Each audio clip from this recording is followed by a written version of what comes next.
And the only reason we found that is because our pipes didn't end up where they should.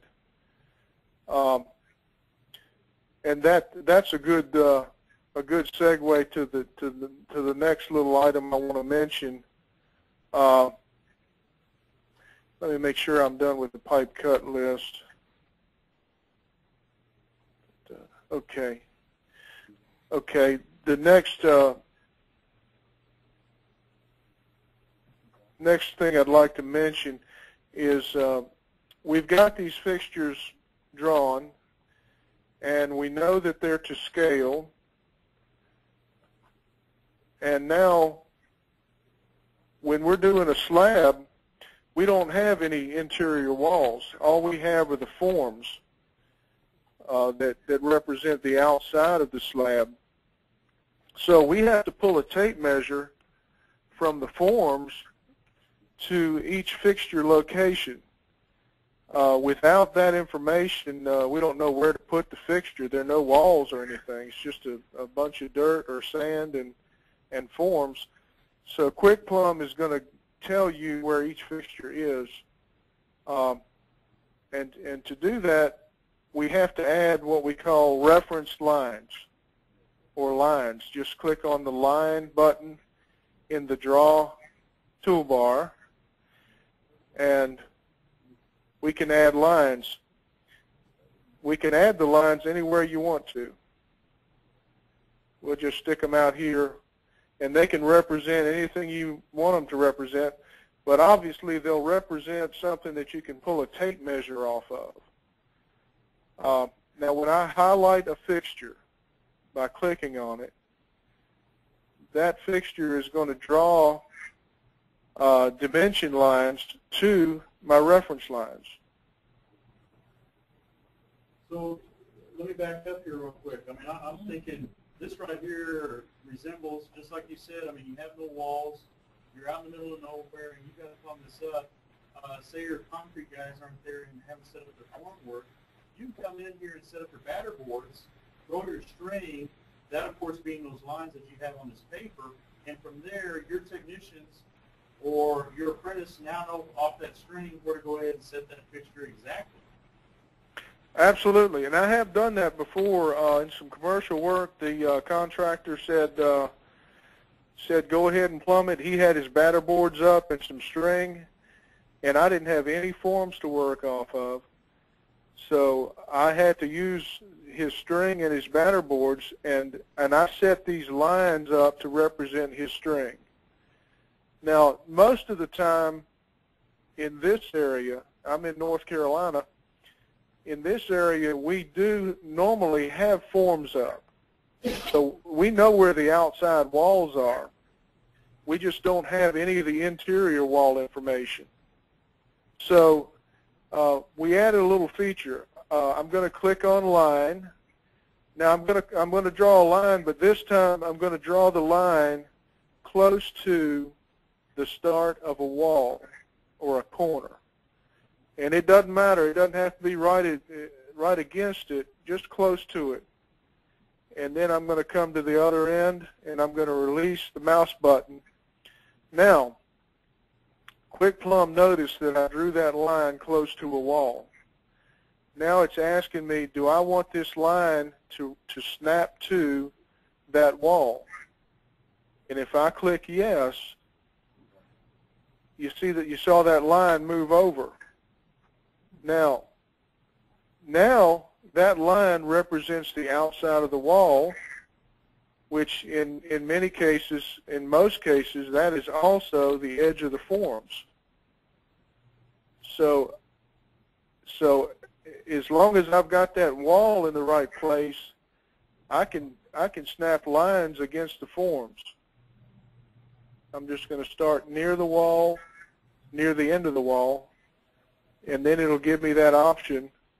And if I click yes, it's going to snap that line right against the form. And all I need are 3 sides. Really all I need are 2 sides, but I like to have 3 sides so that it gives me dimension lines in 3 directions. So when I highlight a fixture it's going to tell me how far it is to the forms.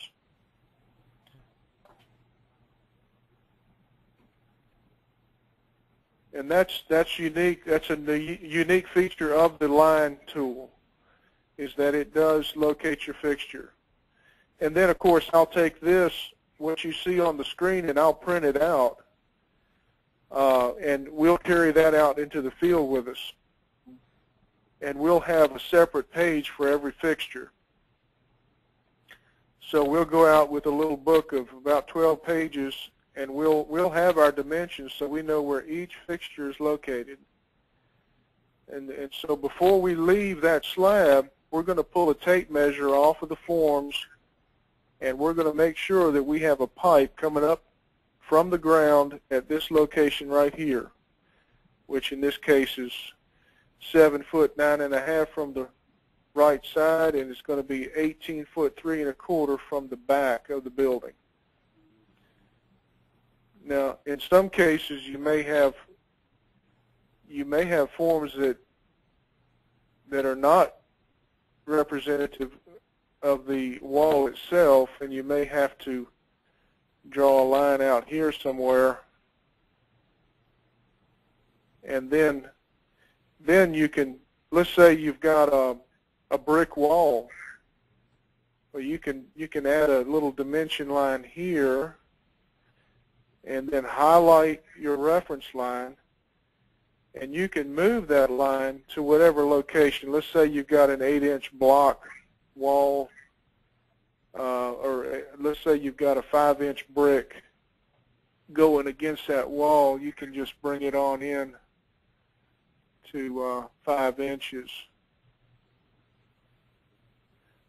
And now, if your forms are out here 5 inches from the wall, then the dimension lines will be adjusted accordingly.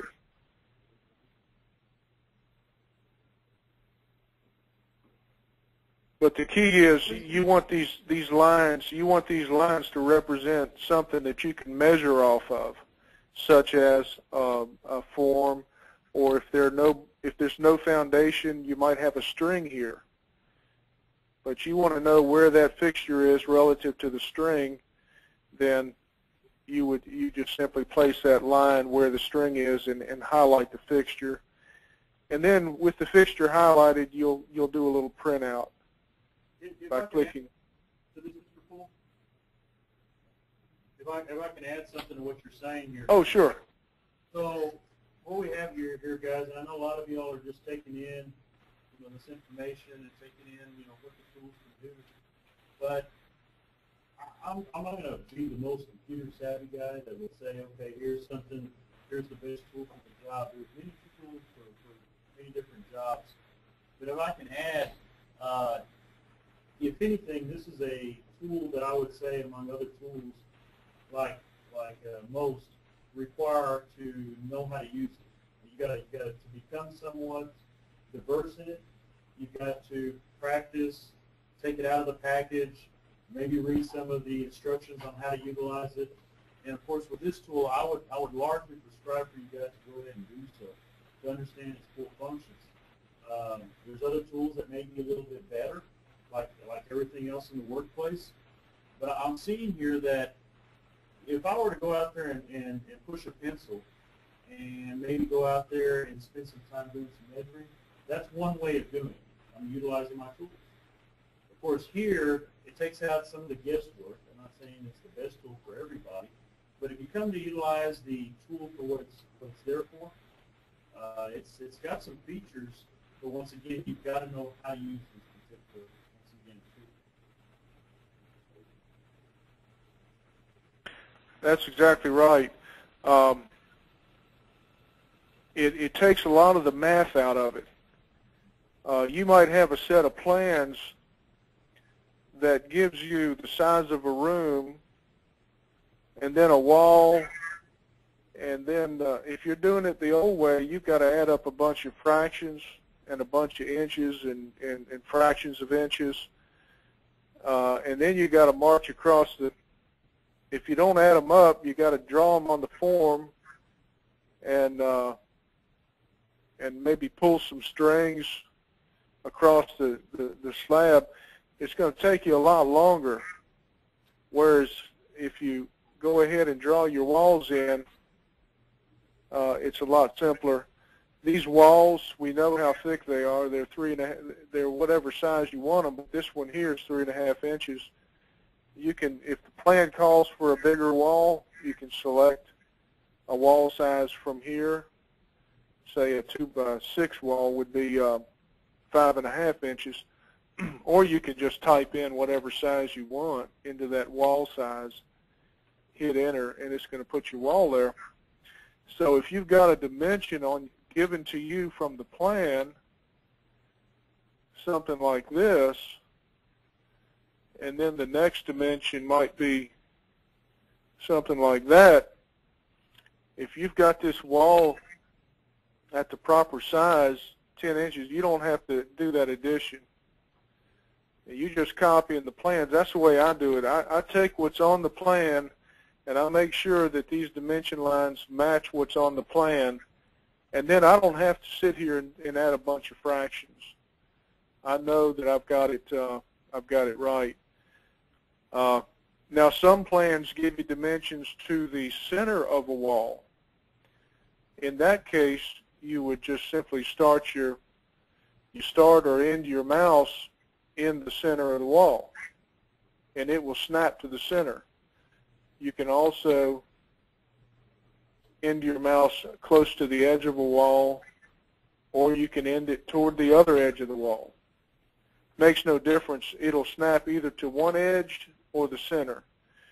And when you move that wall, all your dimension lines are will update. It'll keep up with your changes. Let's do that. Oh, I see what happened there. Oh, that was, anyway, everything will update. But let's see, I'm going to get rid of all those dimension lines. And again, just to reiterate, these reference lines represent the edge of a form or something you can measure off of. And the fixtures are always going to give you a distance to that line whenever they're highlighted.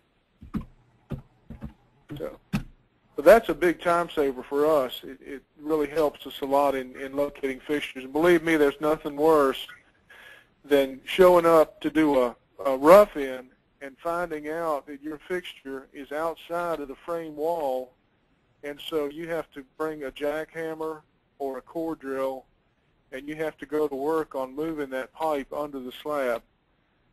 Not a very happy day. So you want to make sure your fixtures are located properly. Mr. Poole, that doesn't happen in the real world, though. I wish it didn't. I wish it didn't. Oh, me. Do you think this would be is there anything in closing that you may want to mention? I'm thinking maybe, do we want to take pause here, and maybe, I don't want to put you in a position here, but if your schedule allows, could we maybe look at maybe next week picking up here and talking about water? And maybe, yeah, that'd be great. I'd enjoy that. And maybe by then we'll have the upgrade where the students will have the both hot and cold water on their fixtures, and they can just come off of there and start making their water connections. Absolutely, that'd be fantastic.